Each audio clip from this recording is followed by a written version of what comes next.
Halo teman-teman, kita berjumpa kembali dalam seri filsafat dan sastra yang akan mempelajari mengenai filsafat dan sastra untuk para pemula. Nah, kita hari ini akan mempelajari tentang filsafat bahasa. Kita akan mempelajari tentang apakah setiap kata di dalam karya sastra itu punya makna. Nah, kita mulai dari pertanyaan sederhana. Ketika seorang penyair menulis kata matahari misalnya, apa yang sebenarnya dia maksud? Apakah yang dia maksud itu matahari itu benda di langit yang terbit setiap pagi, atau sebenarnya matahari itu adalah simbol, simbol dari harapan, dari semangat, bahkan cinta. Dari pertanyaan semacam itu sebenarnya kita masuk ke ranah yang kemudian disebut sebagai filsafat bahasa. Filsafat bahasa adalah cabang filsafat yang mempersoalkan hal yang paling mendasar, yaitu kata-kata. Maksudnya, dalam filsafat bahasa, kita akan berurusan dengan bagaimana kata memiliki makna.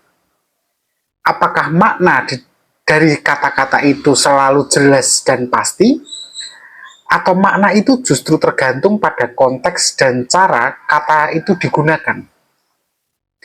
Salah satu tokoh penting dalam filsafat bahasa adalah Ludwig Wittgenstein.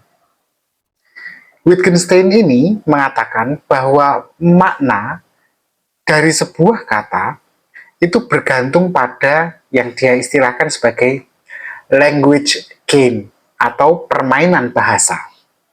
Artinya, kata-kata itu punya arti karena dipakai dalam konteks tertentu. Misalnya tadi ya, kata matahari. Kata matahari dalam konteks kelas astronomi tentu berbeda dengan kata matahari dalam puisi.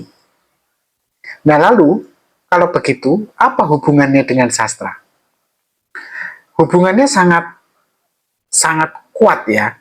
Sastra kan seni di mana bahasa itu dimain-mainkan.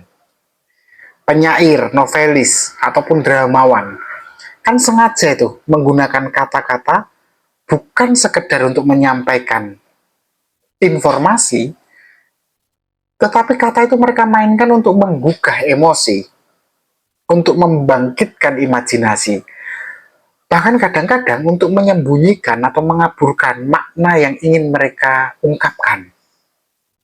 Misalnya gini, kita ambil contoh sastrawan Chairil Anwar dengan puisinya Aku.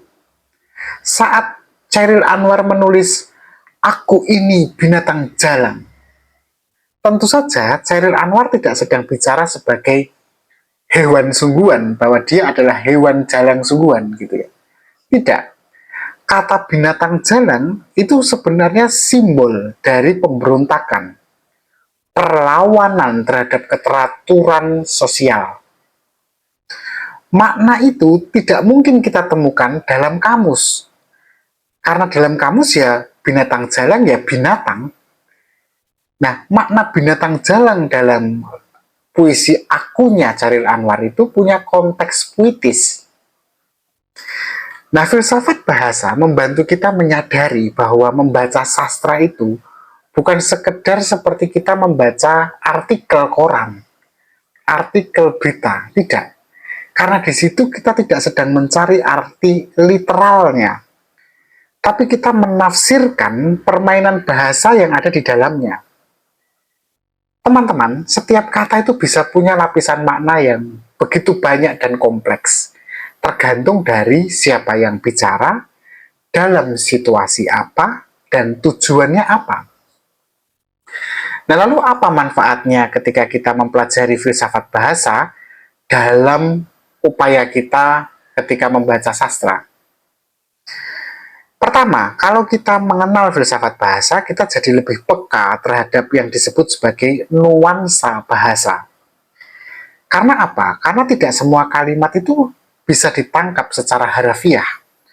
Kadang di situ ada ironi, ada sarkasme, ada metafora yang membutuhkan kepekaan kita. Kemudian yang kedua, kalau kita paham filsafat bahasa, kita akan belajar bahwa bahasa itu sifatnya fleksibel, tidak kaku.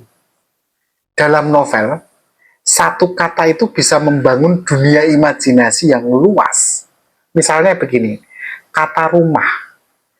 Kata rumah itu bisa berarti tempat tinggal fisik, tapi juga bisa berarti rasa aman, atau bahkan penjara jika tokohnya merasa terjebak di dalamnya.